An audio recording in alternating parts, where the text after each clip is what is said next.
Okay, this is my Talmud and Poetry Project, Daf Beis. This is metzia, Zok the Mishnah.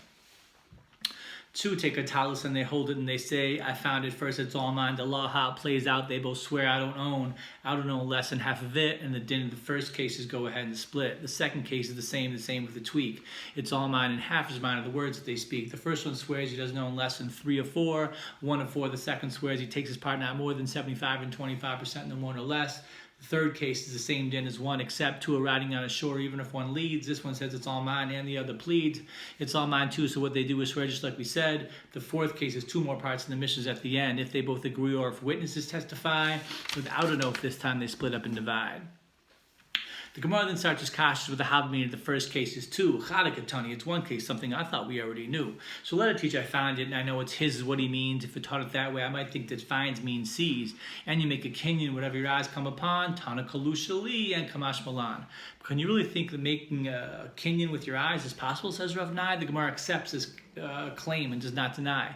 But the Gemara speaks in Lishna Alma Naket. When someone sees something, he often says, I found it, even though it never came into his hands at all. The Gemara thinks it could be Kona after all. Kamash Malan, Tana Kalushali, the Bria Ba'alma, Lo Kani.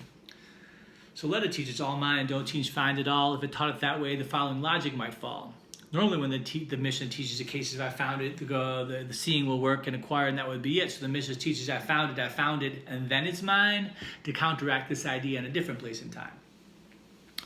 The Gemara now retracts and asks, can you really say the first case is one case? Let's check the play by play. This one says I found it. This one says the same. It's all mine. Rav Papa explains, or some say Simi Bar Ashi, or some say Kedi. Case 1 and case 2 are different, but they're both in need.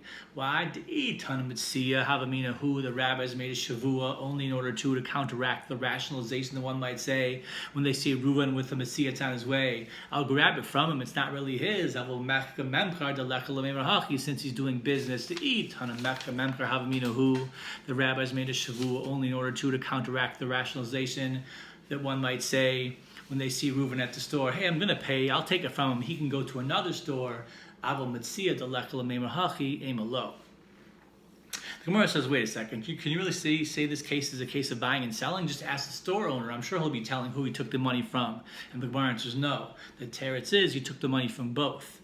One with das and one against his will, and we don't know which is which. That's why we need a shavua still. Then the Gemara suggests maybe our Mishnah is not like bananas. Since he holds you can't make someone take a shavua, it's going to break the emes. A few tame bananas, the Gemara suggests, in his case, someone's definitely lying, the owner or the guest. But in our case, both can be saying what is true. Since they could have picked it up at the same time, a shavua would still be needed. Then the Gemara suggests maybe our Mishnah is not like sumchas, like we said of ben nanas. The Iyamar sumchas, hamer moment hamotu b'sav v'cholkan blo shavua. The Gemara rejects this as well. Rather, hamotzi mechaver lavaraya. What says the Gemara? In our case, could it be the opinion of the rabbis? Is that a possibility? Iyam Bishlam Rabbanan, that makes a lot of sense based on the case they argue with Sumchus, the Rabbanan are on the fence. In that case, they weren't holding anything, and possession is 9/10 of the law, but Sumchus, no, it makes no sense at all. That he's the Tan of our Mishnah, since he holds that you split the talus without an oath, even if you don't hold it a bit. Afilu Tema Sumchus, Kiamar Sumchus, Shema, Avo Bari Bar Lo, Ula Rabahuna, Damar Sumchus, Afilu Bari Mari Kalamemer. So, Afilu Tema Sumchus, Heka Ika Dirar Rabamona. Avol Heka Leka Dirar Rabamona Lo. Say the other way with the Kavach Homer. That's the end of Daf Beis.